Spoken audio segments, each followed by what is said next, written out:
Bueno, ya, ahora sí vamos a empezar. A ver,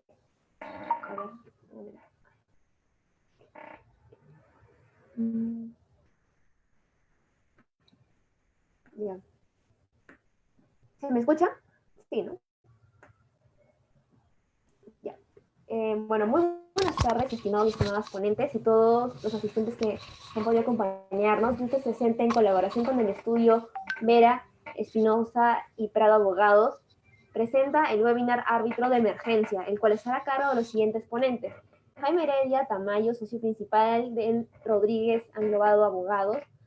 Asimismo es abogado con más de 20 años de experiencia en litigio y arbitraje, cuenta con estudios de maestría de Derecho Procesal en la Universidad San Martín de Porres, donde ha sido además docente en el pregrado y árbitro de la lista de Centro de Arbitraje de AmCham, Perú. Tenemos también a Salomé Reynoso, abogada por la Universidad Peruana de los Andes de Huancayo, candidata a magíster en Derecho Civil por la PUC. Cuenta con estudios de especialización en arbitraje nacional e internacional, resolución de conflictos, derecho civil patrimonial y contrataciones con el Estado. Se desempeñó por más de 7 años como secretaria arbitral y asesora legal en Centro de Arbitraje de la PUC y actualmente se desempeña como árbitro independiente y asesora externa corporativa de la empresa orgánica Industries en Dubai. Asimismo tenemos a Silvia Salzámano de Beristein, licenciada en Derecho, egresada de la Universidad Nacional Autónoma de México, cursó la especialidad en Comercio Exterior en la misma institución, obtuvo el grado de maestría en Arbitraje y Solución de Controversias en la Universidad de Hong Kong, actualmente es titular de la Secretaría General del Centro de Arbitraje de México.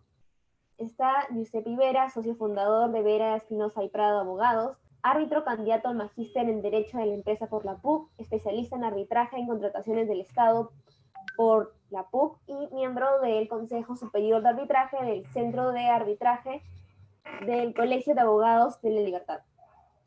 Por último tenemos a Carlos Soto, árbitro internacional catedrático de contratos y arbitraje con más de 25 años de experiencia profesional, socio fundador de la firma de árbitros profesionales Carlos Soto y Asociados, con oficinas en Lima y Madrid, miembro del grupo latinoamericano de la ICC, de la International Bar Association y de la Federación Interamericana de Abogados, fundador del Instituto Peruano de Arbitraje y de Latin American International Arbitration. A continuación le voy a dar pase al doctor Carlos Soto. Adelante, por favor. Antes que nada, antes que empiece Carlos, debo de informar a todas las personas que nos están siguiendo que Carlos ha tenido la gentileza de aceptar la invitación. Sin embargo, va a tener que exponer y retirarse porque ya tenía un compromiso previamente pactado en otra actividad también académica. Dicho esto, a Carlos, por favor, adelante. Muchas gracias, Giuseppe. Muchas gracias a Iusset Veritas y desde luego al Estudio Vera por la invitación y es un gusto siempre encontrarse con buenos amigos y profesionales como Silvia Samano, ahora Salomé Reynoso y Giuseppe Vera. Muy brevemente, algunos apuntes sobre el arbitraje de emergencia en el Perú. Una primera idea es que el arbitraje, ¿qué es lo que sucedía antes de la figura del arbitraje de emergencia? Antes de la figura del arbitraje de emergencia, si alguna de las partes todavía no había iniciado un arbitraje o no se había constituido el tribunal, la única vía que tenía era recurrir al Poder Judicial, es decir, tenían que solicitar una medida cautelar o una medida provisional al Poder Judicial. ¿Ante qué jueces se solicitaba esto? En el caso de Lima, ante los jueces especializados en lo comercial y en el caso donde no exista esta figura, pues los jueces especializados en lo civil. Los requisitos para una medida cautelar son los requisitos que establece el Código Procesal Civil, es decir, tenía que plantearse o solicitarse la medida cautelar teniendo en cuenta concretamente el artículo 610 del Código Procesal Civil. ¿Cuál es la particularidad? Como todos muy bien saben, las medidas cautelares en sede judicial se dictan inaudita altera partes, es decir, sin oír a la contraparte. Esta es la regla en materia cautelar en sede judicial. De la misma forma, las contracautelas, mayormente, por no decir casi todas, eran otorgadas, las medidas cautelares que eran otorgadas o que son otorgadas en sede judicial son con las llamadas, y como contracautela, una caución juratoria. Esta medida cautelar dictada en sede judicial no es eterna, desde luego estaba sujeta a una caducidad y esa caducidad dependía de dos momentos. Uno, de ejecutada la medida cautelar. Si la medida cautelar se ejecutaba, pues la parte beneficiada tenía 10 días o tiene 10 días para iniciar el arbitraje. Y si no se ejecuta la medida cautelar, o si no se se inicia el arbitraje dentro de los 2 días, no se constituye el tribunal dentro de los 90 días, pues entonces la medida cautelar caduca si un tribunal no se constituye dentro de 3 meses, 90 días.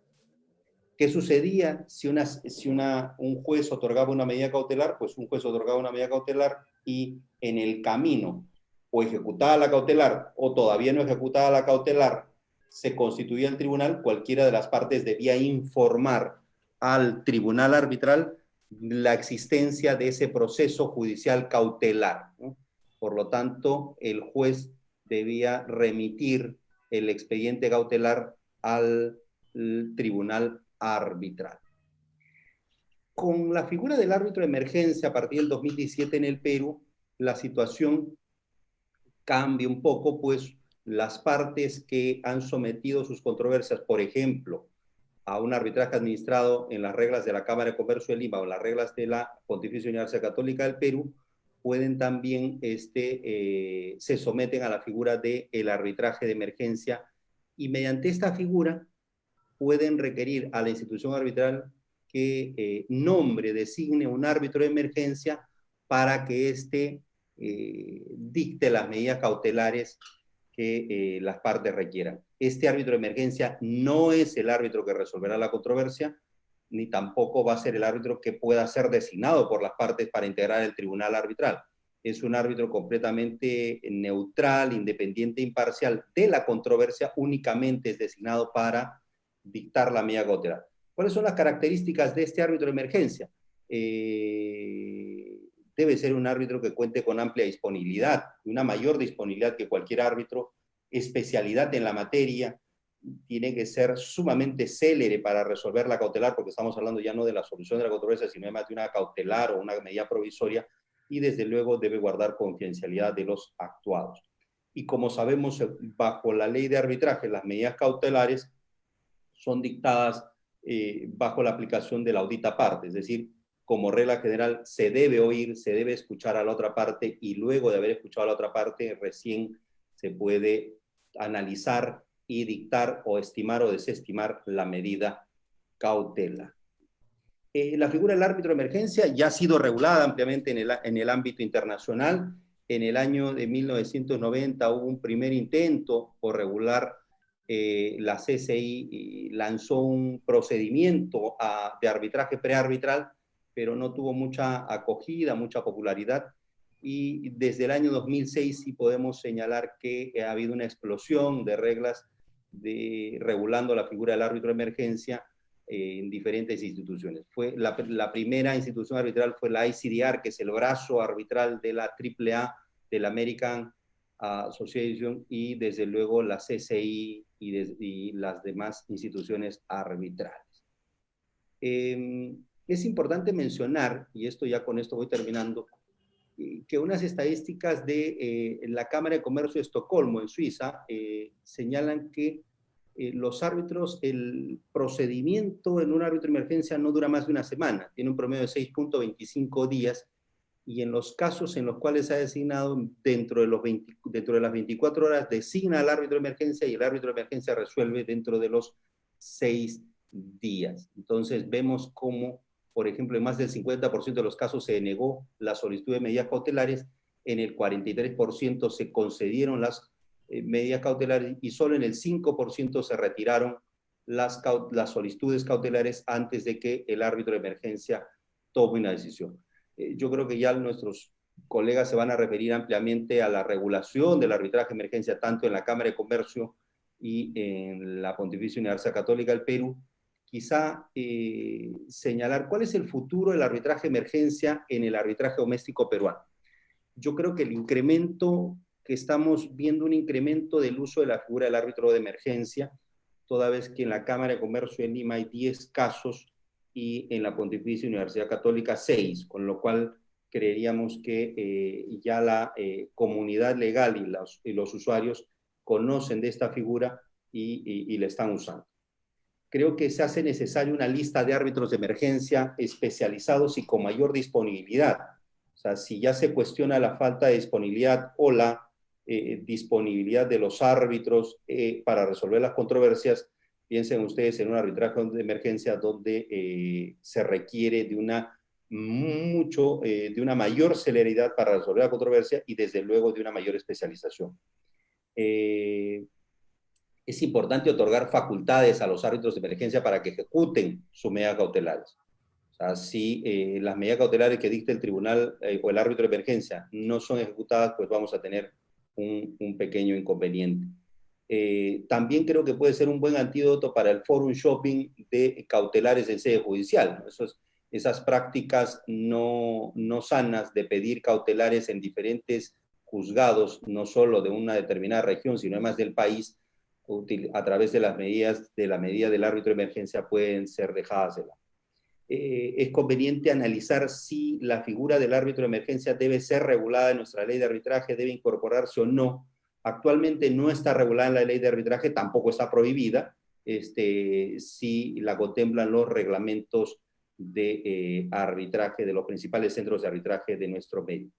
Y un tema es qué sucede en los arbitrajes ad hoc. Si en los casos de los arbitrajes ad hoc que no están sujetos a un reglamento de arbitraje, podrían acudir a una institución arbitral y solicitar el auxilio, en este caso la designación de un árbitro de emergencia para que adopte o dicte una medida cautelar. Creo que este es un tema que merece una atención y seguramente mis colegas se van a referir a estos y otros temas.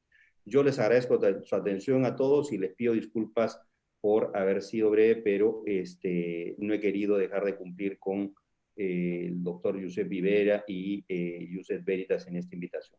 Muchas gracias con todo.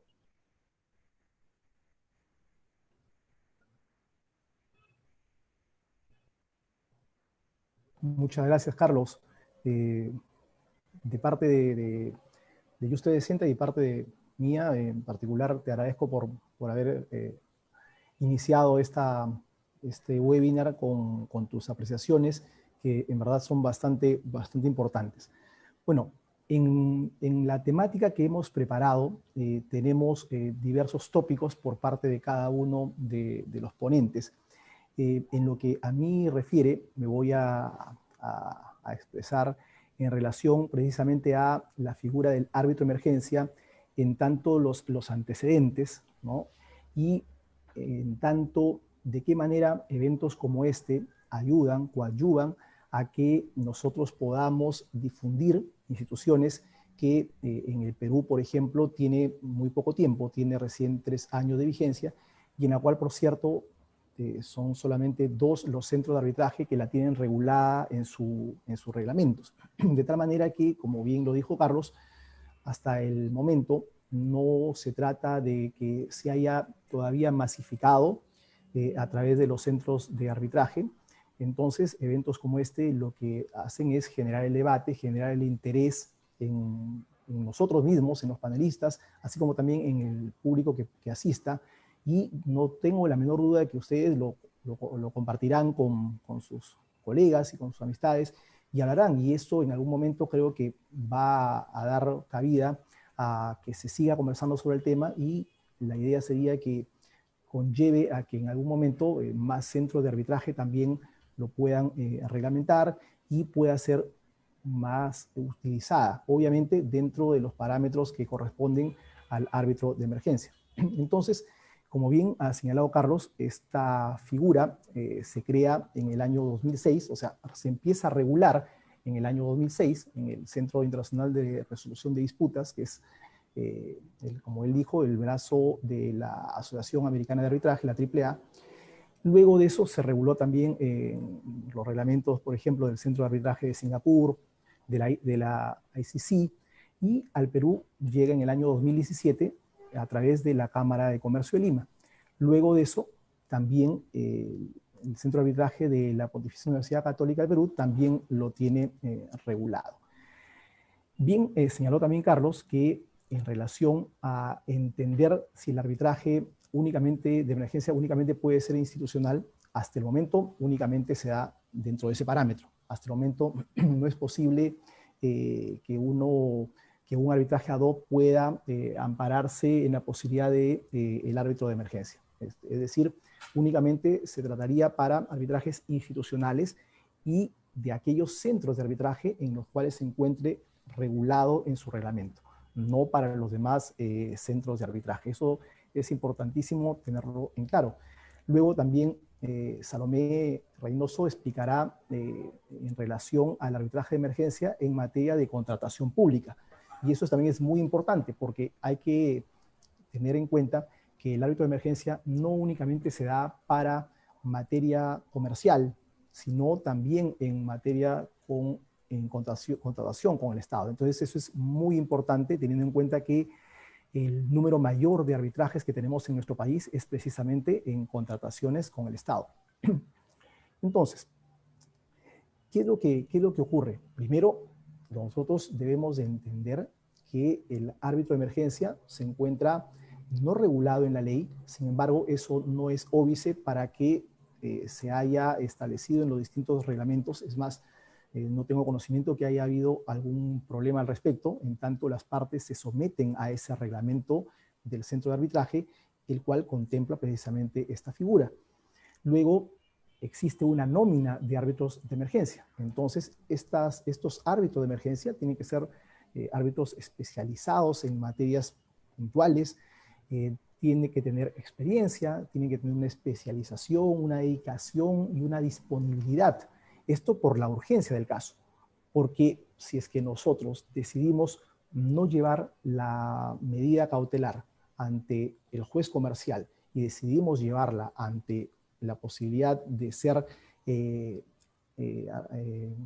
regulada a través del árbitro de emergencia, entonces es porque entendemos que el árbitro de emergencia lo va a poder conocer y resolver de manera más pronta, más expeditiva, más célere. Entonces, evidentemente, este árbitro de emergencia tendrá que ser un profesional que esté absolutamente con la disponibilidad para abocarse en esos pocos días que se le otorga plazo para poder resolver un tema de tanta importancia como una medida cautelar que le lleguen a tocar, a ser designado. Y ojo, a diferencia de los arbitrajes, el árbitro de emergencia definitivamente no es indicado, no es designado por las partes. El árbitro de emergencia es designado por la institución arbitral, ¿no? De tal manera que, a diferencia del arbitraje en el cual las partes designan a los árbitros y estos a su vez designan al presidente del tribunal arbitral, con las variantes obviamente que pueden haber de acuerdo al reglamento, en tanto que no hayan sido designados en los plazos adecuados, qué sé yo, pero el árbitro de emergencia es designado por la institución arbitral de entre la lista de árbitros de emergencia que se encuentren ahí establecidos.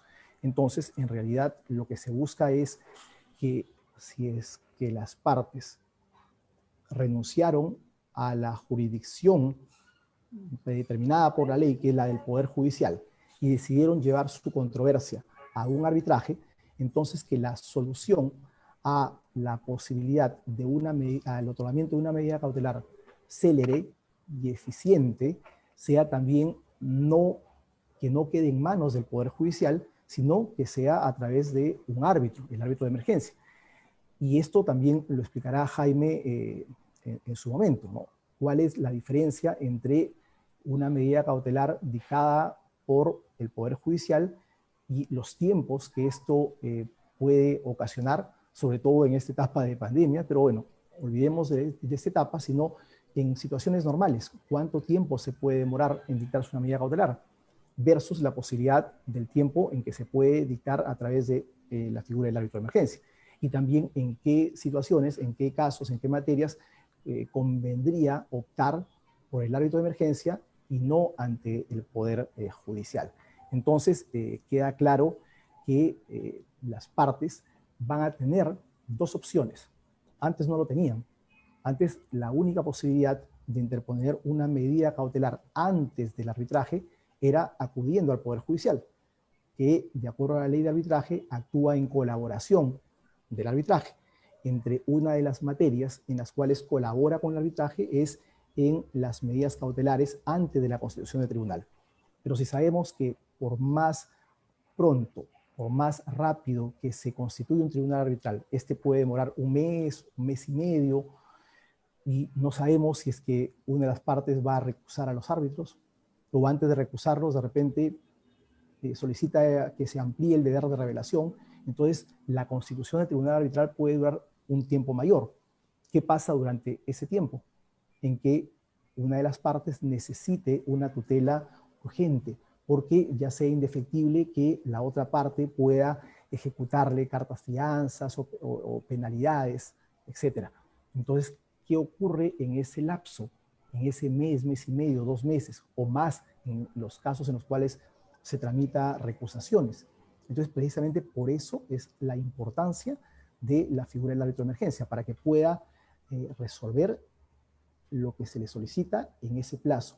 Y luego, tramitado ya el proceso arbitral, se llegue a la emisión del laudo. Pero que la emisión del laudo no sea después de un año o un poco más, pero que ya le haya ocasionado un perjuicio. Y ese perjuicio precisamente haya sido el no haberle otorgado esa medida cautelar. Porque, a ver, pensemos en la posibilidad de que se interponga la medida cautelar ante el Poder Judicial. Pero es una medida urgente. Pero el Poder Judicial, todos sabemos, los que litigamos, tiene una carga procesal bastante amplia, bastante nutrida. Entonces, el juez no va a resolver esa medida cautelar en un plazo de 1 semana, de 2 semanas. Se va a demorar más. Seguro que se va a demorar mucho más. Entonces, luego le otorga esa medida cautelar. Pero cuando le otorga, ya la parte demandada, ya, por ejemplo, había ejecutado la carta fianza. Entonces, le otorga y el resultado ya se dio. Entonces, prácticamente ese otorgamiento de medida cautelar no tendría ningún sentido. Ya se le ocasionó un perjuicio a la parte demandante. Entonces, eso es precisamente lo que se busca evitar. Entonces, no queda la menor duda que, sobre todo, las medidas cautelares a ser interpuestas bajo el escenario de un árbitro de emergencia son aquellas que buscan preservar un statu quo. O sea, buscan que no se mueva la situación en la cual nos encontremos, que no se ejecute algo, porque esa ejecución de algo puede ocasionar precisamente un perjuicio irreparable. Ahora, tampoco no quiero abusar del tiempo porque siguen mis siguientes panelistas, pero es importante también establecer que de acuerdo a la regulación que tenemos a la fecha en los reglamentos antes indicados, el árbitro de emergencia no puede ser el árbitro o por formar el tribunal, o sea, no puede ser ni árbitro único ni puede formar el tribunal arbitral que va a resolver el caso. Entonces, también habría que preguntarnos si es que esa es una regulación que podría mantenerse en el tiempo o es una regulación que podría modificarse. Evidentemente queda claro de que no correspondería de que ese árbitro de emergencia sea designado por una de las partes, pero los invito a pensar en la posibilidad de que ese árbitro de emergencia pueda ser el presidente del tribunal arbitral, en caso de que sea un tribunal integrado por 3 árbitros, o en la medida que también pudiera ser un árbitro único. Entonces, la idea de que si es árbitro de emergencia ya se haya parcializado, yo tengo ahí mis dudas y discrepo un poco al respecto, ¿no? Porque el árbitro de emergencia, al igual que el árbitro del caso, debe de ser durante todo el tiempo que dure su designación hasta que emita su mandato cautelar, absolutamente independiente e imparcial, ¿cierto? Entonces, si lo ha sido desde el inicio hasta el final, que en este tiempo es muy corto, pero el que haya emitido ya un prejuzgamiento a nivel de una medida cautelar, yo creo que no lo contamina como para invalidarlo en la posibilidad de que pueda ser luego el presidente del tribunal arbitral, por ejemplo, ¿no? Entonces, eso es algo que a la fecha no está así regulado, está proscrito precisamente, pero se podría también pensar en la posibilidad de que eso en algún momento pueda ser modificado. Dicho esto, quisiera dar paso a la siguiente panelista, que es Silvia Sámano. Ella nos va a contar su experiencia como secretaria general del Centro de Arbitraje de México y nos va a comentar a su vez cómo es que se ha implementado el árbitro de emergencia en el reglamento del Centro de Arbitraje en la cual ella es la secretaria. Adelante, por favor, Silvia, te escuchamos. Muchas gracias, Giuseppe. Muy buenas tardes a todos. Es un gusto saludarlos desde la Ciudad de México. Hoy es una tarde atípica en esta fecha porque está lloviendo fuerte, entonces si llego a tener un problema de conexión es causa de fuerza mayor. De verdad me es muy grato estar aquí con personas y colegas a quienes yo admiro y respeto muchísimo y me siento muy halagada de que me hayan invitado a platicar esta tarde sobre una figura que, como ustedes ya lo comentaron correctamente, es un producto de los arbitrajes institucionalizados y es la verdad un reto para las instituciones el llevar a la práctica esta figura que tiene la intención de ser sumamente útil, pero que en ocasiones, ya cuando se tiene que materializar en un caso en específico, puede llegar a presentar ciertas complicaciones que con la institución administradora tiene que resolver de manera sumamente ágil porque las partes están ahí, como bien lo dijo Giuseppe, porque están buscando un procedimiento que sea eficiente, sumamente eficiente, más de lo normal, para tener una medida cautelar. Y lo que debemos de tener en cuenta al pensar en esta situación es la palabra o el adjetivo que se utilizó para describir este procedimiento. Emergencia. O sea, emergencia es algo que no puede esperar, algo que es de tal trascendencia que tienes que atender en ese momento. Creo que también la palabra emergencia tiene sinónimo de grave, de gravedad, de extraordinario, de no puede esperar, tengo que atenderlo ahora. Entonces, es por eso que creo que las instituciones arbitrales han asumido esta responsabilidad de atender con tal premura esas solicitudes de arbitraje de emergencia y dar una respuesta no siempre a lo mejor satisfactoria, pero sí pronta a la parte que le está solicitando. Entonces yo me gustó, como siempre, escuchar a los practicantes, colegas de Perú, porque Perú tiene una práctica arbitral sumamente fortalecida, con muchísima experiencia. Y en el caso mexicano, estamos en la misma situación que en el Perú. Nuestra ley arbitral no reconoce el procedimiento de arbitraje de emergencia. Entonces, de igual manera, solamente puede acontecer cuando las partes pactaron un reglamento que prevé arbitraje de emergencia. Las dos instituciones de arbitraje de México más reconocidas, que son el Centro de Arbitraje de México y el Centro de Arbitraje de la Cámara Nacional de Comercio, ambas prevén la figura del árbitro de emergencia. Coincido con las observaciones que hicieron del Perú, que es una figura que pues ya no es tan nueva, ¿no? Creo que ya tiene en el mercado ahí existiendo más de 10 años, pero en sí las partes no han optado tanto por acudir a ello, pero yo sí he notado en los últimos años en el Centro de Arbitraje de México, que ha habido mayor interés de las partes por iniciar este tipo de procedimientos. Voy a compartirles una presentación para hacer una breve referencia de cómo es el procedimiento de arbitraje en el CAM cuando se reguló en el año 2000, en el año 2009, la palabra que se optó para referirlo fue arbitraje, providencia precautoria de urgencia, pero también es alarmante como emergencia, pero no, voy a verla. Ok, ya la vi. Listo.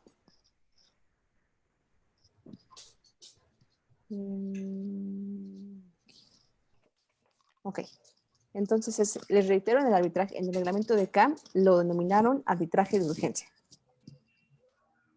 Y en general es las providencias precautorias de urgencia y están todas reguladas en un solo artículo, que es el artículo 30 bis de las reglas de arbitraje. Resalté en color azul las cuestiones que considero que son importantes de prestar atención a destacar dentro de la redacción de los 6 apartados que prevé este artículo 30 bis. Primeramente, como bien lo refirieron los colegas, esta solicitud de providencia precautoria de urgencia está condicionada a que no haya tribunal arbitral. Esa es la condición. ¿Cuándo puede haber una providencia precautoria de urgencia? Siempre y cuando no se haya constituido el tribunal arbitral. Y coincido con los comentarios que dijo Giuseppi, porque generalmente en la letra, en los reglamentos, pudiese parecer muy exacto o muy cuantificable cuándo se va a constituir el tribunal arbitral. Pero en la vida real eso no acontece. Y puede ser que lo tengas por ejemplo, en el caso del reglamento del CAM, para contestar la demanda tienes un plazo de 30 días. Puede ser que tengas esos 30 días en los que las partes se pusieron de acuerdo y nombraron de manera conjunta al árbitro, o puede ser que no se pongan de acuerdo, se tenga que agotar un procedimiento interno para el nombramiento del árbitro, que luego, como dijo Giuseppe, lo recusen, hay que resolver la objeción al nombramiento del árbitro, y tus posibles 30 días se convirtieron a lo mejor en 40, 50 o 60. Entonces, no es del todo controlable realmente cuándo vas a llegar al punto en el que se constituya el tribunal arbitral.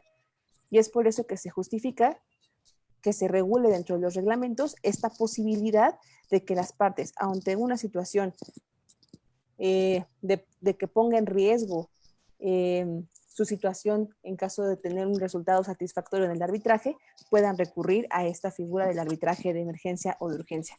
Entonces, les reitero, está condicionado a que sea antes de que haya tribunal arbitral. Se debe solicitar en este caso, en el caso específico del CAM, ante la Secretaría General del CAM, y tiene que ser previo a que se inicie el arbitraje. Ahora bien, ¿quién nombra a ese árbitro de urgencia? Como lo decía Giuseppe. Aquí, una vez más, ¿quién nombra? Solo la institución. No se le da facultad a las partes de nombrar de común acuerdo, porque idóneamente la otra parte no va a estar de acuerdo, y generalmente la otra parte no va a estar de acuerdo con el nombramiento del árbitro de urgencia. ¿Quién nombra? La institución. ¿Por qué se le da a la institución, más bien, por qué se le priva de las partes la posibilidad de nombrar al árbitro? En mi punto de vista, por eficiencia. Si le das la posibilidad a las partes de ponerse de acuerdo, no se van a poner de acuerdo. Entonces, la institución se le da ese rol importantísimo del nombramiento del árbitro de urgencia. Reitero, la institución asume este compromiso de todo lo que comentaron mis colegas, de tener un listado de personas que tengan disponibilidad, pero no solo que tengan disponibilidad, que también sepan o que sean, que tengan formación, antecedentes, conocimiento sobre las medidas cautelares, sobre el dictado de medidas cautelares, porque no es tan sencillo el tener todo este antecedente de cuándo sí procede o cuándo no una medida cautelar, cuáles son los requisitos que se deben de acreditar y qué tipo de medidas cautelares se pueden dictar. Entonces es gente especializada que a quienes se les otorga esta función de fungir como árbitros de urgencia. En el caso específico del CAM, nuestro reglamento prevé que el Consejo General, que es el ente interno de la institución encargado de nombrar a los árbitros, lo hará a la brevedad posible. Esto, cuando las practicantes nos comunican como, oye, ¿qué es la brevedad posible? Ahí, en la práctica, nuestro tiempo promedio de nombramiento de árbitro de urgencia es de 3 días hábiles. ¿Por qué en ocasiones puede ser que no cumplamos? Escuché, por ejemplo, en la presentación de Carlos, que refirió que se puede nombrar en Estocolmo en 24 horas. ¿Cuál es la problemática en mi experiencia que yo le veo si te comprometes a nombrar un árbitro en 24 horas? Que en ocasiones la situación no es controlable, que puede ser que te tome más tiempo encontrar una persona especialista en cierta materia, o que las personas realmente no tengan disponibilidad para atenderlo en ese momento. Entonces, en el caso que nosotros tenemos, nos comprometemos a hacerlo de manera breve, nos hemos dado máximo 3 días hábiles para nombrar a ese árbitro de urgencia, y bueno, ya se hace la designación. Algo que es muy importante del arbitraje de urgencia y que creo que es un tema importante a poner sobre la mesa es si se justifica, bueno, El chiste es, bueno, lo importante o hay que tomar en consideración es que cuesta. Tener un procedimiento de arbitraje de urgencia le genera un costo a las partes y ese costo en la mayoría de los reglamentos es adicional al costo que per se ya te va a conllevar el arbitraje. Entonces, se vuelve al punto de mi situación es tan grave que amerita que yo invierta dinero en obtener una medida cautelar bajo este procedimiento o no. Porque tal vez si no es tan urgente, puedes no, disculpen, pero te lo puedes ahorrar. Pero si es tan importante, es tan trascendente, está tan en peligro tu posibilidad de, en caso de tener, está tan alarmante la situación de que la contraparte pueda vender los bienes, deshacerse de las acciones, llevar a cabo, no sé, terminar con el objeto del contrato, que entonces se justifica ese pago. Ya es ahí cuando todavía tiene relevancia lo que comentaban anteriormente. Bueno, si puedo ir a la sede judicial a pedir una medida cautelar, ¿por qué pagar a ir y pedir una medida de arbitraje de urgencia? Bueno, mi respuesta sería, ¿qué tanto te urge? Si de verdad te súper urge, vale la pena el realizar ese pago que va a conllevar el procedimiento del arbitraje de urgencia o de emergencia. Pero sí es importante tener ese tema bajo, el presente. Va a costar y va a costar adicional a lo que te va a costar el arbitraje. También como lo refirieron anteriormente, es el rol del arbitraje, del árbitro de urgencia, tienen los mismos requisitos tan altos de imparcialidad como lo tendría para cualquier otro árbitro, y por eso se tiene que presentar a la persona que se le designa como árbitro de urgencia, tiene que presentar su respectiva declaración de independencia. Bueno, te veo. E incluso existe la posibilidad bajo el reglamento de que las partes puedan recusar a la persona que fue designada por el Consejo General. Y esa recusación es expresa, porque tienen solamente un día a partir de la notificación del nombramiento para hacer reconocimiento de la institución la recusación que quisieran hacer respecto del árbitro de emergencia. Okay. ¿Cómo actúa y cómo decide este árbitro de urgencia? Como lo dijeron al inicio de la presentación, en la regulación de los arbitrajes de emergencia no se pueden dictar medidas ex parte. Es decir, no puedes saltarte a tu contraparte para que te den una medida cautelar. Aquí en el reglamento se prevé, obviamente, como lo dije, que el árbitro tiene que actuar de manera imparcial, pero que tiene que otorgar a las partes una oportunidad razonable de presentar sus argumentos. Ello quiere decir que si tú quieres una medida cautelar en un arbitraje de urgencia bajo un reglamento arbitral, tienes que tener presente lo que les dije, que te va a costar y que le van a dar vista a tu contraparte. Y tu contraparte podrá realizar las manifestaciones que considere pertinentes con la intención de convencer o desconvencer al árbitro de que emita o no una medida cautelar. Ahora, ¿cómo decide este árbitro? Siempre teniendo en consideración que en el arbitraje de urgencia todo es estresante, esa es la verdad.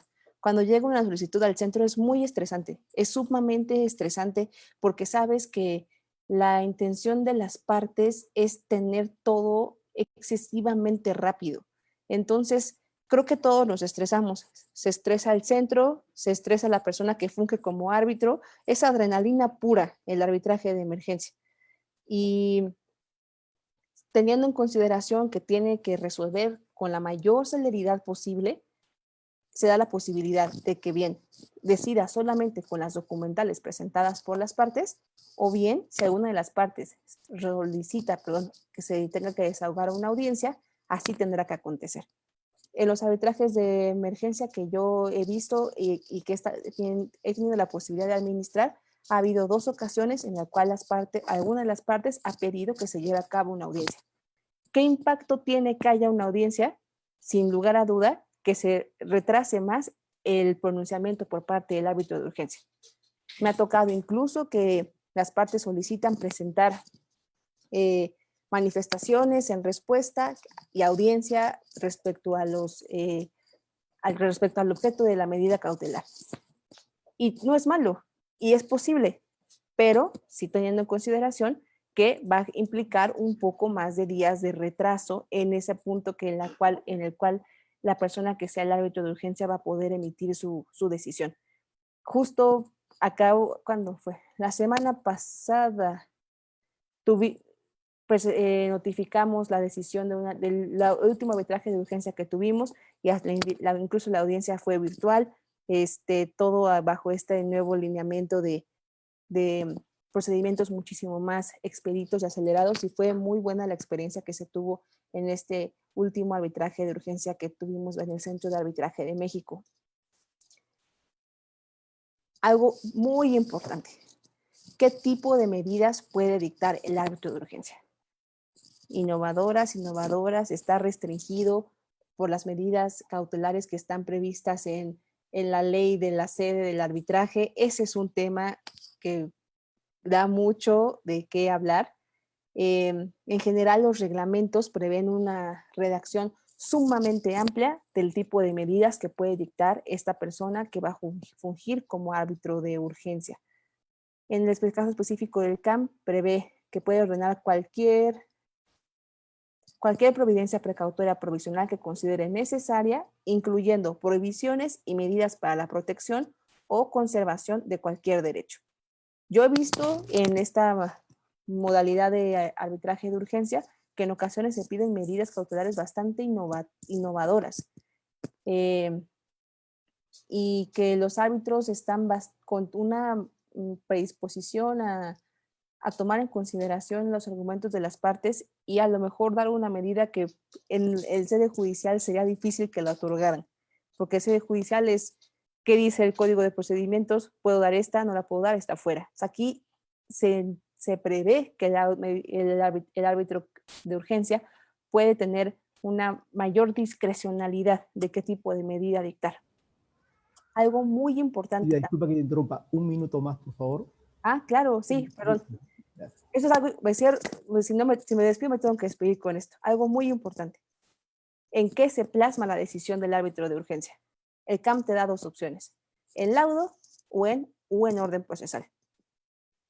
¿Por qué a la gente le gustaría el laudo? Porque lo puedes ejecutar. ¿Por qué a la gente no le gustaría el laudo? Porque habrá quien podría irse a la nulidad del mismo. A discreción de quién queda, si es laudo o es orden, del árbitro. Las partes pueden realizar sus manifestaciones, pero finalmente es el árbitro quien decide. Y, bueno, obviamente la decisión tiene que ser motivada. Esa decisión puede ser modificada por el tribunal que posteriormente se constituya. Es decir, esa decisión del árbitro de urgencia no es inamovible. Se queda un poco como una medida cautelar provisional, que puede ser modificada por el árbitro o tribunal arbitral que actúen posteriormente. Y por último, lo que nos decía el licenciado Vera: salvo pacto en contrario de las partes, la persona que fungió como árbitro de urgencia no va a poder formar parte del tribunal arbitral. Pero aquí el reglamento lo deja abierto. Si las partes están de acuerdo en que esa persona sea posteriormente nombrado para la constitución del tribunal, el reglamento lo permite. Por mi parte sería todo. Bueno, también puede haber una garantía. Es un tema muy interesante, poco explorado, y ojalá en pocos años todos digamos: esto de arbitraje de urgencia ha explotado y ahora tenemos muchísimos casos para platicar muy, muy a fondo al respecto. Seguro van a haber algunas preguntas también al respecto. Muchísimas gracias, Silvia, por comentarnos la experiencia del Centro de Arbitraje de México. A continuación, damos la bienvenida a Jaime Heredia, quien nos va a hablar sobre el árbitro de emergencia versus la colaboración del juez en la medida cautelar de un arbitraje y en qué tipos de medidas cautelares sería idóneo acudir a esta figura y por qué, ¿no? Y si es que esto pueda ocasionar alguna tensión entre los jueces y el arbitraje. Adelante, Jaime, te escuchamos. Muchas gracias, Giuseppe. Buenas tardes con todos. Muchas gracias a los organizadores del evento por invitarme. Para mí siempre es una satisfacción compartir un panel con tan distinguidos amigos y profesionales. Bien, la primera pregunta que se me formula es el árbitro de emergencia versus la colaboración del juez en la medida cautelar en un futuro arbitraje, ¿no? Entonces, lo primero que tendríamos que decir, ¿no? Es que en el Poder Judicial, y esto no es una crítica malera, es una realidad que se experimenta en la práctica judicial, el Poder Judicial no viene respondiendo de manera, digamos, satisfactoria a los requerimientos de los operadores en el litigio, tanto judicial como en el arbitral, y en este último caso, cuando van en búsqueda de una medida cautelar previa a la constitución del tribunal arbitral, y entonces tenemos un Poder Judicial que responde de manera lenta, pero que además es impredecible, y donde obviamente no se puede preservar la confidencialidad, ¿no? Que a veces, muchas veces las partes de alguna manera buscan también con llevar sus controversias al arbitraje. Entonces, frente al tema de la celeridad, evidentemente el arbitraje de emergencia se presenta como una alternativa muy importante, porque al menos los dos reglamentos que al menos en el país, que son el reglamento del Centro de Arbitraje de la Cámara de Comercio de Lima, el de la PUC, regulan un procedimiento bastante, diría yo, acotado en tiempos, que permiten, por lo menos a la persona que solicita o a la entidad que solicita la medida cautelar, una prognosis de tiempo razonable de cuánto va a demorar más o menos la respuesta para la atención de la tutela cautelar, que como vamos a ver luego, no solamente requiere el peligro de la demora tradicional, sino que requiere que sea realmente una medida de urgencia, ¿no? Así que no deba esperar la conformación del tribunal, ¿no? Y por otro lado, que en este caso tampoco sea lo satisfactorio recurrir al Poder Judicial por esta misma razón de la demora que se da en el Poder Judicial. En la práctica, el Poder Judicial puede responder en mes y medio, 2, 3 meses, una medida cautelar. En el arbitraje de emergencia, por la experiencia que he tenido, eso no ha demorado más de un mes, ¿no? Porque claro, el reglamento de la Cámara de Comercio de Lima hace referencia a 15 días hábiles, ¿no? Los 2 días mientras que se nombra al árbitro, claro, tiene que haber habido previamente el pago, entonces pueden haber algunos días más, días menos, pero yo creo que ha habido una respuesta satisfactoria en mi experiencia en cuanto a este tratamiento de la urgencia que realmente uno requiere y espera, ¿no? La confidencialidad, también decía yo, es un tema importante en la decisión de llevar una medida cautelar a un árbitro de emergencia. El tema de la especialidad y la predictibilidad también, ¿no? Porque finalmente está claro que cuando yo quiero ir a un arbitraje estoy desligándome de la jurisdicción ordinaria porque considero que tiene que haber un tribunal que reúna cierto tipo de características y la especialidad es una de ellas que puedan resolver mi causa con un mejor conocimiento y además vinculado también a una participación activa que requiere también el tiempo necesario de los árbitros dentro del proceso, ¿no? De hecho, todos los árbitros cuando aceptan las designaciones declaran que tienen el tiempo necesario y que van a poner toda su voluntad para que el arbitraje se tramite en el menor tiempo posible. Finalmente, esa es una situación que idealmente no funciona en el Poder Judicial, ¿no? Porque tengamos en cuenta que el Poder Judicial afronta de manera regular una carga muy alta y en el caso de los procesos arbitrales que se tramitan en Lima, la Corte Superior de Justicia de Lima y en particular los juzgados comerciales, no obstante que tienen magistrados de muy buen nivel, el tiempo a veces les gana y no van a estar en capacidad de dar las respuestas que uno requiere, ¿no? Entonces, claro, yo creo que el tema de la posibilidad de llevar un arbitraje de emergencia o pedir la cautelar al Poder Judicial va a depender evidentemente de esa necesidad de tutela urgente, ¿no? Y de los tiempos que claramente ya estamos viendo cómo difieren en un lado y en el otro. Y en buena hora que estos dos reglamentos hayan de alguna manera establecido internamente la posibilidad de llevar a cabo arbitrajes de emergencia para de alguna manera resolver estos problemas de tutela inmediata, ¿no? Donde sí creo que hay un problema, pero claro, ya lo dijo Silvia, el tema de los costos sí puede ser una situación que pueda poner una diferencia, ¿no? Viendo los costos, un arbitraje de emergencia en el centro de arbitraje de la PUC supone el pago de una tasa administrativa de 16.500 soles, más el honorario del árbitro de emergencia de 22.500 soles, versus los $5.000 de tasa administrativa y de $10.000 de honorarios en el centro de arbitraje de la Cámara de Comercio de Lima, versus, en el caso máximo, los 7.095 soles, que es lo que supondría la arancel judicial para que el juez califique tu medida cautelar. Por supuesto que en una situación de complejidad y de necesidad extrema de tutela urgente, yo creo que el factor económico podría no ser el relevante, pero finalmente también es un dato que habría que tener en cuenta, ¿no? No estoy diciendo con esto que estos valores no sean razonables, simplemente estoy haciendo una comparación de estos centros de arbitraje respecto básicamente a los aranceles y pagos de ingreso en el Poder Judicial. Ahora, lo cierto es que yo creo que acá se genera una sana competencia, ¿no?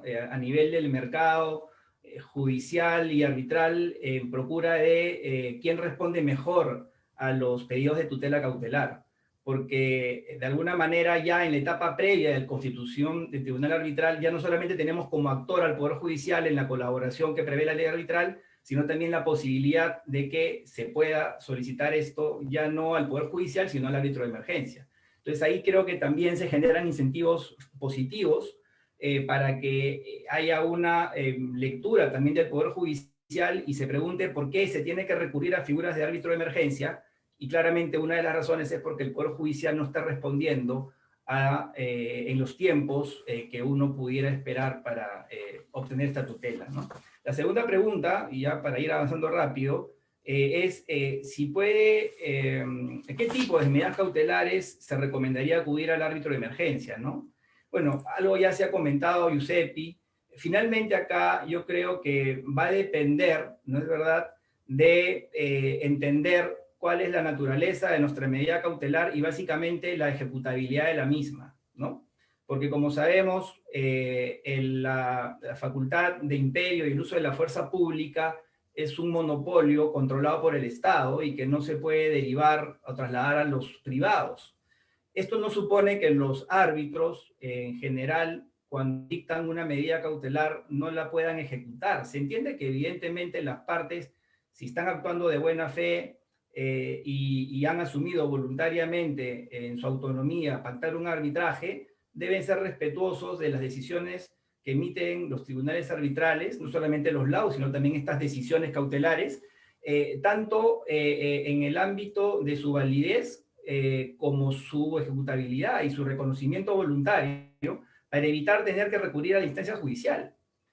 Y entonces, claro, ahí lo que uno tendría que preguntarse es qué medidas cautelares uno no debería solicitar a un árbitro de emergencia, y básicamente consideraría yo que serían aquellas que por la propia naturaleza de la petición de tutela tengan que, ante la falta de cumplimiento voluntario, requerir el auxilio de la fuerza pública, porque ello supondría trasladar la ejecución al ámbito judicial y ahí se perdería un poco la eficacia de esta tutela de urgencia, ¿no? Entonces, en algunos casos habrá que acudir a la instancia arbitral de emergencia y en otros probablemente se sugiera, ¿no es verdad?, ir a la instancia judicial. Por ejemplo, el pedido típico de suspensión de obligaciones o prestaciones en un contrato o de la ejecutabilidad o no de una carta fianza parecieran que son, digamos, más idóneas que se procuren a través de una medida cautelar, a través de un árbitro de emergencia, que a nivel del Poder Judicial, porque mientras que esperas en el Poder Judicial, como también decía Giuseppi, ya te ejecutaron la carta fianza. Entonces, obviamente ahí habrá que buscar cuál es la mejor alternativa de respuesta en cuanto a tiempos, ¿no? Sin embargo, reitero, en la experiencia que he tenido, no he tenido posibilidad de ir a la vía judicial todavía, porque ha habido cumplimiento voluntario de las decisiones cautelares, pero eso, reitero, pasa básicamente por la forma de tutela que se solicitó, ¿no? Con la cual no requirió más que simplemente la notificación de la medida a una de las partes, ¿no? Bueno, y finalmente la otra pregunta que se me hace, donde sí hay algo más que considerar, que hay un tema bien delicado ahí, es el tema de la tensión entre los jueces y la figura del árbitro de emergencia, ¿no? Y acá yo me refiero a dos temas puntuales, ¿no? El primero, que es una tensión que se puede generar de parte del propio Poder Judicial y otra tensión que puede ser generada por la parte que pide las medidas cautelares. En relación a lo primero, evidentemente, como también ya se ha señalado, no hay o sea, si bien es cierto la ley de arbitraje regula la colaboración del Poder Judicial para el otorgamiento de medidas cautelares previa a la constitución del Tribunal Arbitral, no establece la prohibición o la exclusividad única de que el Poder Judicial lo haga, ¿no? Con lo cual deja abierta que si las partes han pactado en un convenio arbitral la posibilidad de que un árbitro de emergencia, hasta antes de la constitución del Tribunal Arbitral, pueda dictar la medida cautelar, eso será perfectamente válido, porque no hay una norma que lo prohíba. Y si el convenio arbitral no lo dice, pero si se han sometido a un reglamento que sí lo dice, y el reglamento se viene a integrar al convenio arbitral, entonces evidentemente tampoco habrá ningún problema, y no debería haber en ese sentido una falta de reconocimiento a la competencia del árbitro y tampoco a la ejecutabilidad, en tanto que incluso tenga que ser sometida a esa ejecutabilidad a una colaboración judicial. Yo en lo particular no he conocido que eso haya ocurrido y quizás por eso no se levanten voces reclamando que más allá de la regulación de esta figura importante a través de reglamentos, se le eleve a una categoría legal, ¿no? Es decir, para que la ley arbitral regule también de manera expresa la posibilidad de dictado de cautelares a través del árbitro de emergencia. Entiendo, esto no ha sido necesario o no lo es por ahora porque no ha habido una resistencia a nivel judicial, por lo menos que se conozca de manera pues, negativa, ¿no? Y para ir cerrando mi intervención, para no abusar del tiempo que se me ha otorgado, la otra tensión se da básicamente cuando la parte que solicita la tutela, antes de que se constituya el tribunal, acude de manera paralela, ¿no es cierto?, tanto al árbitro de emergencia como al Poder Judicial. Esto es como jugar y comprar varios boletos de una tinca y ver a ver cuál le sale, por dónde sale ganador, ¿no? Y acá yo sí creo que hay una diferencia en el tratamiento de los reglamentos. No voy a decir cuál es mejor que el otro, ustedes sacarán sus conclusiones, pero por ejemplo, el artículo 35, no, perdón, es el artículo, se me atrasa pelado.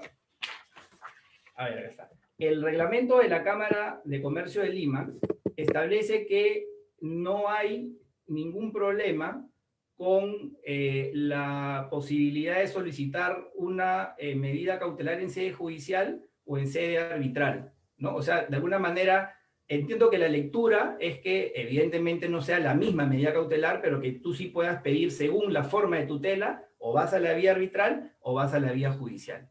Sin embargo, en el caso del reglamento de la Cámara, de la PUC, sí se establece expresamente que la tutela judicial es excluyente del arbitral de emergencia. Y entonces ahí sí hay un tema importante, porque entonces ahí no hay forma de que el propio solicitante por lo menos plantee la misma medida cautelar. En el otro reglamento yo creo que una interpretación de buena fe entendería que tampoco lo permite, ¿no? Pero en el reglamento de la PUC la norma es expresa, no es excluyente. O sea, entiendo, reitero, que se trate de la misma medida cautelar, porque lo que sí podría pasar es que, como estamos viendo, yo pida un tipo de tutela cautelar ante el juez y otro tipo de tutela cautelar ante el árbitro de emergencia, y se complementen para los fines que yo pretendo del aseguramiento del futuro laudo. El problema, reitero, es cuando se pide lo mismo, ¿no? Porque entonces ahí, ¿qué pasa si, por ejemplo, la medida cautelar dictada por el juez es rechazada, pero bajo el mismo pedido, bajo la misma pretensión cautelar y los medios de prueba, es admitida por el árbitro de emergencia? Claro, es muy probable que no se conozca lo que pasó en la vía judicial, porque a diferencia de la vía judicial, en la sede de arbitraje de emergencia, sí es con conocimiento de la otra parte. En el Poder Judicial no. Entonces, muy probablemente esta medida cautelar solicitada judicialmente no se conozca, ¿no? Porque probablemente no la van a apelar, no la van a hacer pública, y por eso es que de pronto hasta podría pedirse, esto es una idea, ¿no? Que se presente una declaración jurada en estos casos de arbitraje de emergencia, donde se declare que no se está solicitando una medida cautelar idéntica ante el Poder Judicial. No por desconfiar de la buena fe de las partes, sino que evidentemente corresponde pues actuar de manera transparente, ¿no? Con los pedidos de tutela y no hacer acá un juego de una timba para ver dónde tú obtienes la medida cautelar. Bueno, esto es lo que quería comentar, Giuseppe, en el tiempo que se me ha concedido, y bueno, si hay opción luego de algún comentario adicional, estaré a disposición. Muchas gracias. Gracias, Jaime. Muy buena tu intervención. En efecto, esta figura del árbitro de emergencia es una respuesta del arbitraje frente a la necesidad de tutela urgente. Precisamente si es que las partes deciden pactar arbitraje, se entiende que quieren una tutela urgente tanto de su tema de fondo como también deberían de entenderse respecto a la posibilidad de medidas cautelares, ¿no? Entonces, esta es una posibilidad que se abre como una opción y las partes ya decidirán en qué casos acuden al Poder Judicial o en qué casos acuden al árbitro de emergencia. Y totalmente de acuerdo contigo también en que, claro, no pueden estar jugando a mandar en ambas vías a ver en dónde les resulta favorable, ¿no? Perfecto. A continuación, vamos a tener la intervención de Salomé Reynoso, quien nos va a hablar sobre el árbitro de emergencia en la contratación pública, sobre todo también en relación a su experiencia al haber actuado como árbitro de emergencia en esta materia. Y bueno, obviamente la mirada que pueda tener a partir de eso. Adelante, Salomé, te escuchamos. Muchas gracias, Giuseppe. Agradezco la invitación a través tuyo y también la invitación de Josep Veritas. Para mí es grato compartir el día de hoy este panel con distinguidos colegas y amigos a los que hace tiempo que no veía en persona, y es bueno verlos por lo menos por este tipo de medio. Y respecto a tu pregunta, partamos de la premisa de que el árbitro de emergencia, tanto en un arbitraje comercial nacional o internacional, o en un arbitraje donde interviene el Estado, refiriéndome especialmente al arbitraje doméstico peruano, per se no son diferentes, o no existe una diferencia sustancial entre ellos. La única diferencia la podemos encontrar en los requisitos que se exigen para otorgarla, como la contracautela, sobre la cual me voy a pronunciar más adelante. El procedimiento de emergencia que da lugar a la existencia de la figura del árbitro de emergencia fue incorporada en el reglamento de la Cámara de Comercio Internacional de la CCI desde el año 2012. Y desde entonces ha tenido un crecimiento paulatino, más no vertiginoso. Sin embargo, puedo decir que en estos tiempos la adaptación a este tipo de procedimientos ha sido lenta, pero en muchos casos ha sido totalmente eficaz.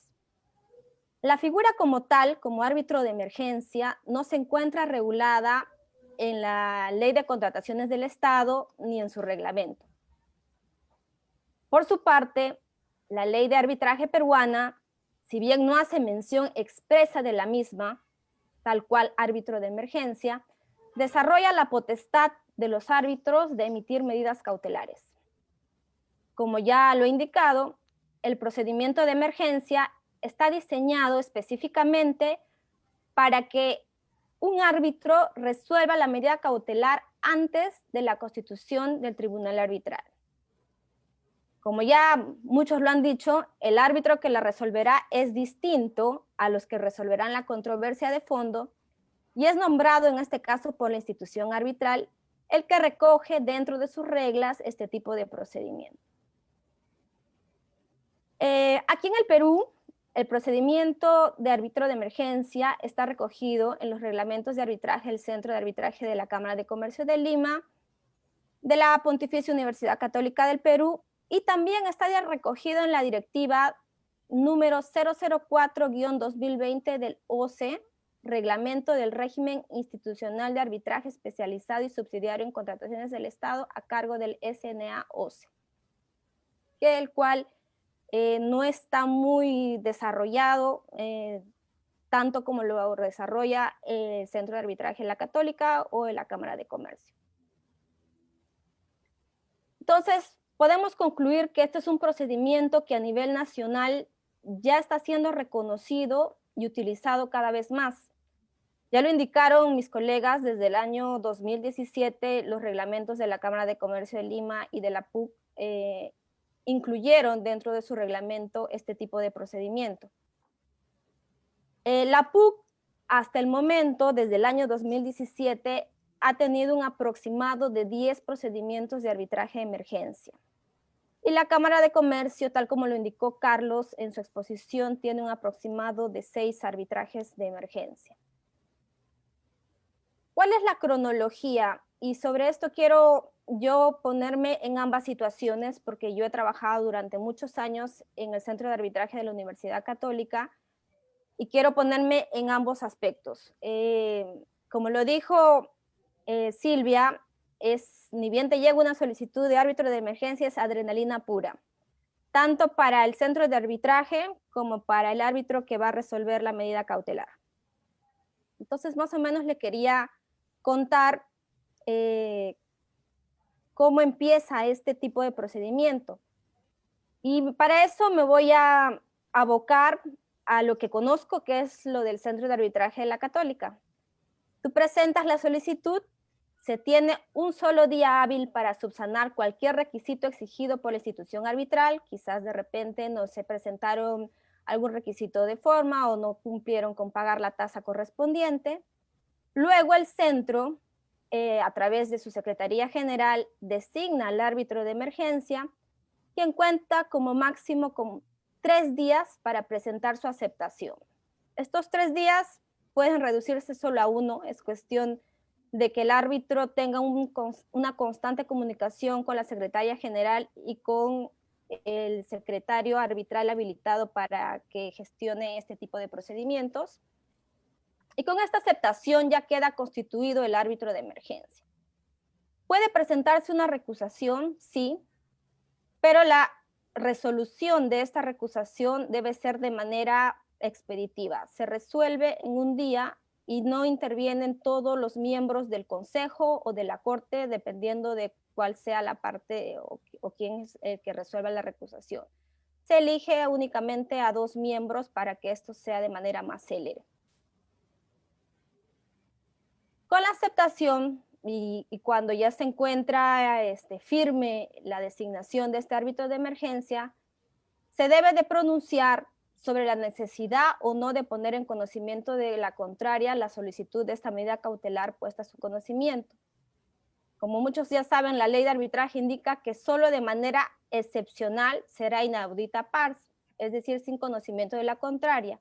Y lo usual es que en realidad se reciba la absolución de la contraparte para conocer sus argumentos y tener ambas versiones para un mejor resolver. Si el árbitro de emergencia decide correr traslado a la contraparte, es por el término de 2 días.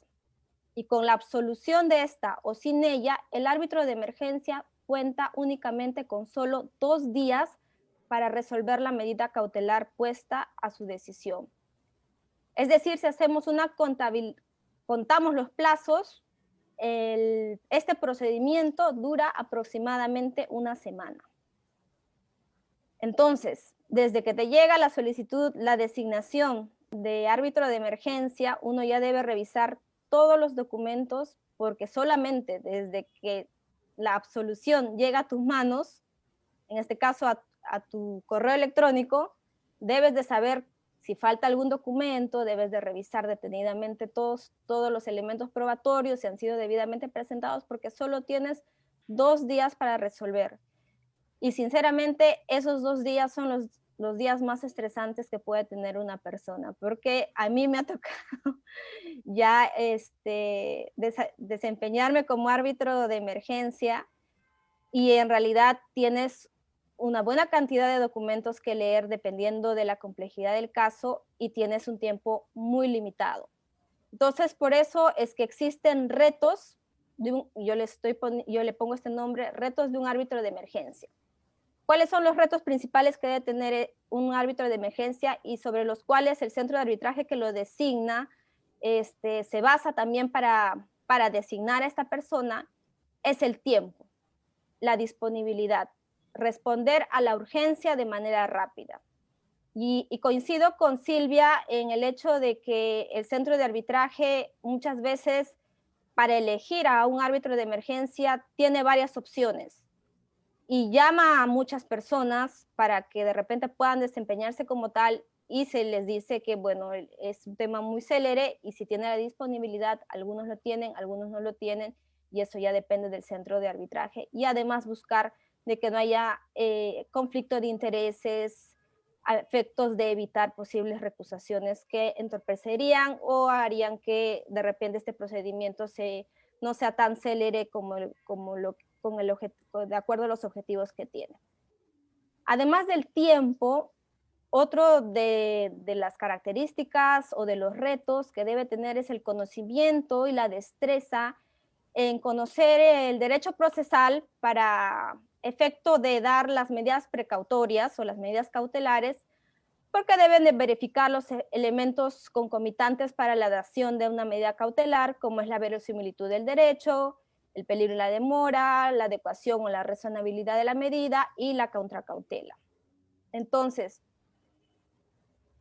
si ponemos ejemplo de A y B, poner en una mano los inconvenientes que busca evitar el solicitante que da motivo a su medida cautelar y los inconvenientes que le va a generar a B, y el árbitro de emergencia los pondera, lo que pese más es lo que va a ganar. De esa manera se va a evaluar por qué no otorgarla si le cuesta mucho menos a B evitar cierto daño a A, y luego al final del arbitraje vemos pues quién paga la cuenta, ¿no? O sea, porque en la liquidación final de los gastos del arbitraje se condenará a una de las partes al pago del procedimiento del árbitro de emergencia.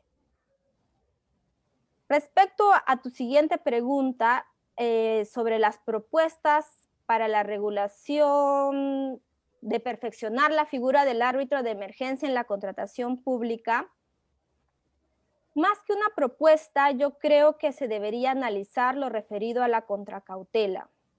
Y esto es un tema que ha generado bastante controversia en atención a la modificación de la ley de arbitraje, el decreto de urgencia 20-2020, en el que exige, y lo voy a leer expresamente, en los casos en los que el Estado peruano es la parte afectada con la medida cautelar, se exige como contracautela la presentación de una fianza bancaria y o patrimonial solidaria, incondicionada y de realización automática en favor de la entidad pública afectada por el tiempo que dura el proceso arbitral.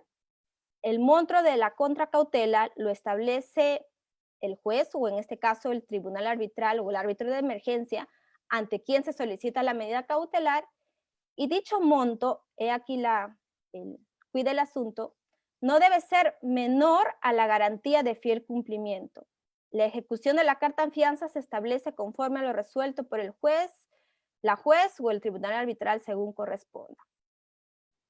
Esto, si nos ponemos en el ejemplo, si te solicitan una medida cautelar de no innovar a efectos de que no se ejecute una carta fianza, tú como contracautela tienes que presentar una carta fianza de fiel cumplimiento por el mismo monto de la carta fianza que no quieres que se ejecute. No puede ser menor, tiene que ser el mismo monto o mayor dependiendo de lo que el árbitro de emergencia decida.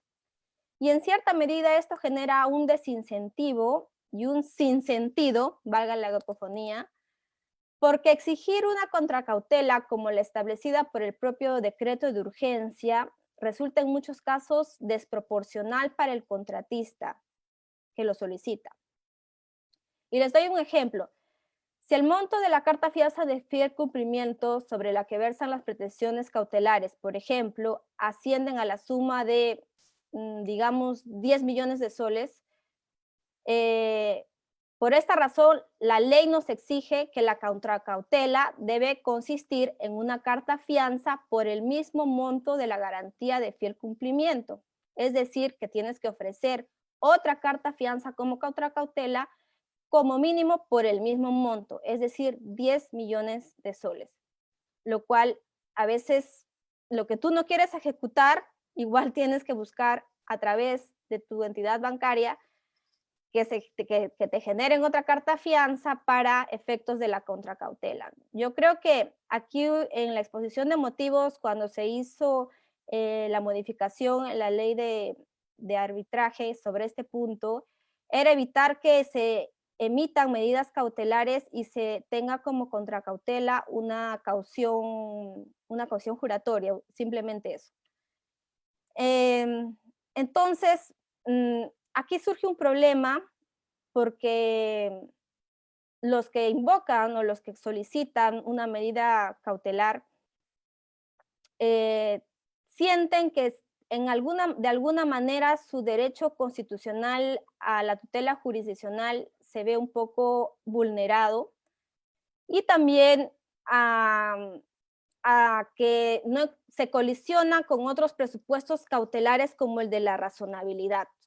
Entonces, dentro de mi experiencia, en la que me ha tocado, por ejemplo, yo ser árbitro de emergencia, la misma parte no ha tenido inconveniente en presentar su contracautela, su carta fianza, pero conozco de otros casos en los cuales sí se han visto en la incapacidad de hacerlo, y por tanto ya corresponde a cada árbitro de emergencia evaluar si esto es proporcional o no, y en todo caso hacen una ponderación sobre el tema y ya entran un poco a rebatir el tema de la contracautela y lo que indica el decreto de urgencia 20-2020. Pero eso ya es decisión del árbitro de emergencia y está en manos de ellos. Eso es toda mi intervención. Gracias, Salomé. Muy, muy interesante. En efecto, este decreto de urgencia que se publicó este año en enero, fines de enero, introdujo reformas a varios articulados de la ley de arbitraje, ¿no? Y uno de ellos es precisamente eso, ¿no? Se ha escrito al respecto y, bueno, se ha criticado a esta norma porque, en verdad, parece ser que la intención era inclinar la cancha, ¿no? O un poco a favor del Estado, en la medida en que, en el caso que tú estás comentando, sí genera pues un desincentivo a la parte, al contratista, para solicitar una medida cautelar. Es más, o sea, implícitamente se le está exigiendo que tenga bastante espalda financiera, porque si no la tiene, evidentemente no va a tener con qué afrontar esa carta fianza, ¿no? Teniendo en cuenta que ya tiene una carta fianza, y esta sería la carta fianza de la carta fianza. De la carta fianza, exacto. Por eso. Pero bueno. Es como que yo le llamo el sinsentido de Exacto. pero claro. lo dice la ley y no podemos Exacto. ir pues en contra Claro. de la ley, aunque algunos árbitros de emergencia están aplicando control Claro. difuso. Claro. Entonces, Ahora, ahí hay un poquito... Claro, lo paradójico ahí que podría salir el remedio muy, muy costoso para el Estado es que, ¿qué pasa si es que al final en el laudo se le da la razón al contratista? Entonces, no solamente va a tener que devolver la carta fianza, sino a su vez la carta fianza evidentemente que da origen al contrato, sino también va a tener que el Estado afrontar el costo de la carta fianza que tuvo que presentar el contratista para obtener su medida cautelar. Entonces es como si de repente en algunos casos se estaría dando un disparo al pie, ¿no? Y eso hace que uno, al momento de analizar la verosimilitud del derecho invocado, tenga que tener mucho más cuidado en el análisis de este hecho, o sea, de este elemento, para poder evitar al final daños que uno no quiere hacer. Entonces tiene que hacerlo así. Claro. Me han pasado algunas preguntas. Una de ellas, para ti, Jaime, dice, ¿cuáles son las ventajas económicas de la tutela arbitral de emergencia frente a la tutela judicial en materia económica? Dice, ¿cuál resulta más ventajosa económicamente? Yo entiendo que se refiere a una valoración que tú puedas realizar, ¿no? De cuál es más conveniente, cuál te cuesta más en costos, pero al final de cuentas, cuál puede ser más conveniente al final en el resultado. Por ahí creo que va la pregunta. Sí, bueno, en realidad, como señalé hace un momento, yo creo, ¿no? Desde la perspectiva de que si yo necesito una tutela, porque es urgente, y ya sé que no debería ir al Poder Judicial, básicamente hoy día tengo dos opciones, ¿no? Los costos entre los que están fijados en ambos centros de arbitraje andan más o menos cerca y se distancian mucho del monto mucho menor que habría que pagar en sede judicial. pero quiero hacer una comparación que quizás no sea tan gráfica, pero es como cuando, por ejemplo, decidimos designar a un árbitro internacional, ¿no? Un árbitro extranjero, mejor dicho. Y alguien dice, oye, pero va a costar muy caro. Bueno, pero es que de repente no se trata del tema económico acá, sino de tener menos posibilidades de recusaciones, mayor celeridad en el proceso. O sea, hay costos que tú tienes que generar para recibir otro beneficio, también desde el punto de vista de la perspectiva económica, ¿no? Entonces yo creo que acá, evidentemente, alguien podría decir que los costos para llevar un arbitraje de emergencia son un poco altos, pero creo que ahí lo que tiene que buscar la parte que opta por esta vía de tutela urgente es básicamente ver en costo-beneficio qué es lo que más le conviene, ¿no? Porque finalmente, si no va a tener una respuesta inmediata del Poder Judicial pagando su arancel de 7.000 soles y le van a ejecutar la carta fianza de 2 millones de dólares, o sea, hace poco sentido que no piense en que tenga que pagar 10.000 dólares de honorarios de un árbitro más 5.000 de honorarios del gasto administrativo para evitar ese daño mayor, teniendo en cuenta además que todos estos costos los puede luego recuperar a través del pedido de reembolso, ¿no? Entonces yo creo que por ahí tendría que hacer el análisis costo-beneficio, ¿no? Exactamente, ese es el término, ¿no? Análisis costo-beneficio a la toma de la decisión. Gracias, Jaime. Una pregunta para Silvia. Le consultan si pudiera comentarnos respecto a cuáles son esas garantías que se establecen en el reglamento del Centro de Arbitraje de México que se tienen que otorgar cuando se solicita el arbitraje de urgencia, como le llaman ustedes. Claro, muchas gracias. Gracias por la pregunta. Pues ahí también el tema de la garantía, conforme a lo que se regula en el reglamento, es opcional para el árbitro determinar si se debe otorgar una garantía o no como condición para que surte efectos la medida cautelar de urgencia. Entonces, primero, tener en consideración eso, a diferencia de lo que nos estaba comentando la licenciada Salomé, que en las en las nuevas reglas que salieron en el 2020 en el Perú, sí o sí hay garantía, o sea, no se pone en duda y aparte te dicen que la tienes que equiparar a lo que estás solicitando. En el caso de las reglas, queda a discreción del árbitro. Y bueno, ahí no hay las reglas no prevén un porcentaje, parámetro para que se puedan calcular. Entonces, ¿qué acontece? En un caso por caso el árbitro valora cuál podría ser. La garantía es prever el daño que se le puede generar a la contraparte por el dictado de la medida cautelar. Se intenta calcular ese daño y se fija y la garantía que generalmente es dinero. No me ha tocado que alguien garantice con un bien distinto a un tema netamente monetario. Pero sí es un tema bien delicado que se da mucha discrecionalidad al árbitro y que queda bastante ambiguo cuánto y cómo se tiene que dar esa garantía. Y por eso insisto que es importante tener como árbitro de urgencia a alguien que sepa mucho. En México tenemos en el juicio de amparo una figura que se llama la suspensión. Hay gente que se especializa en suspensión. Y ese es un tipo de perfil de las personas que fungen como árbitro de emergencia, gente que conozca a tal profundidad el tema de las medidas cautelares y las posibles garantías para que pueda dar una resolución de lo más eficiente y útil posible. Gracias, Silvia.